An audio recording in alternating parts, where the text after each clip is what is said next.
தற்போது கிடைத்துள்ள அண்மை செய்தி. காஞ்சிபுரம் மாவட்டம் சுங்குவாச்சத்திரம் சாம்சங் தொழிற்சாலை ஊழியர்கள் அமைச்சர் தலைமையில் நடந்த பேச்சுவார்த்தையானது தற்போது தோல்வியடைந்திருக்கிறது. ஊதிய உயர்வு, 8 மணி நேரம் வேலை உட்பட பல்வேறு கோரிக்கைகளை வலியுறுத்தி இந்த போராட்டமானது நடைபெற்றது. இந்த நிலையில் பேச்சுவார்த்தை தோல்வியில் முடிந்திருக்கிறது.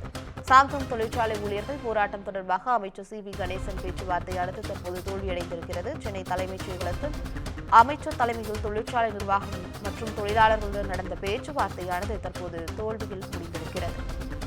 ஊதிய உயர்வு, 8 மணி நேரம் வேலை, பணி நிரந்தரம், போனஸ் உள்ளிட்ட கோரிக்கைகளை வலியுறுத்தி 4வது நாளாக நடைபெற்று வந்த இந்த போராட்டத்தில் தற்போது பேச்சுவார்த்தை தோல்வியில் முடிந்திருக்கிறது என்பதை அண்மை செய்தியாக பார்க்கிறோம்.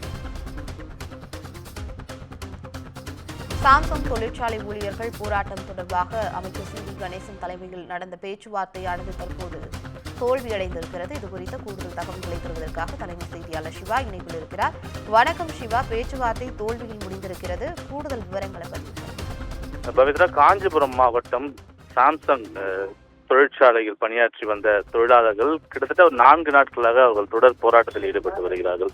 பல்வேறு கோரிக்கைகளை முன்வைத்து இந்த போராட்டத்தில் ஈடுபட்டு வரக்கூடிய அவர்களை தொழிலாளர் நலத்துறை அமைச்சர் சி வி கணேசன், அதே போல அந்த துறையினுடைய செயலாளர் ஆகியோரெல்லாம் அழைத்து பேச்சுவார்த்தையில் ஈடுபட்டு வந்தனர். கிட்டத்தட்ட 6 மணி நேரமாக இந்த பேச்சுவார்த்தை என்பது நடைபெற்று வந்தது. இந்த பேச்சுவார்த்தையில அவருடைய கோரிக்கைகள், பல்வேறு கோரிக்கைகள் முன்வைத்திருந்தார்கள்.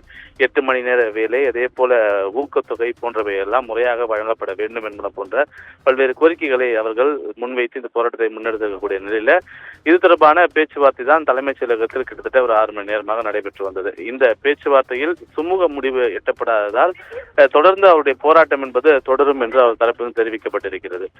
இந்த பேச்சுவார்த்தை தற்போது தோல்வியில் முடிந்திருக்கக்கூடிய நிலையில நாளையும் அவருடைய போராட்டம் தொடரும் என்று தெரிவித்திருக்கக்கூடிய நிலையில சாம்சங் தொழில் நிறுவனத்தில் உற்பத்தி என்பது தொடர்ந்து பாதிக்கக்கூடிய ஒரு நிலை இருக்கிறது. இதனால் அவருடைய அடுத்த கட்டமாக பேச்சுவார்த்தைக்கு அழைப்பதா என்ன என்பது தொடர்பாக பேச்சுவார்த்தையில் அரசு அதிகாரிகள், அமைச்சர்கள் ஈடுபட இருக்கிறார்கள். பவித்ரா,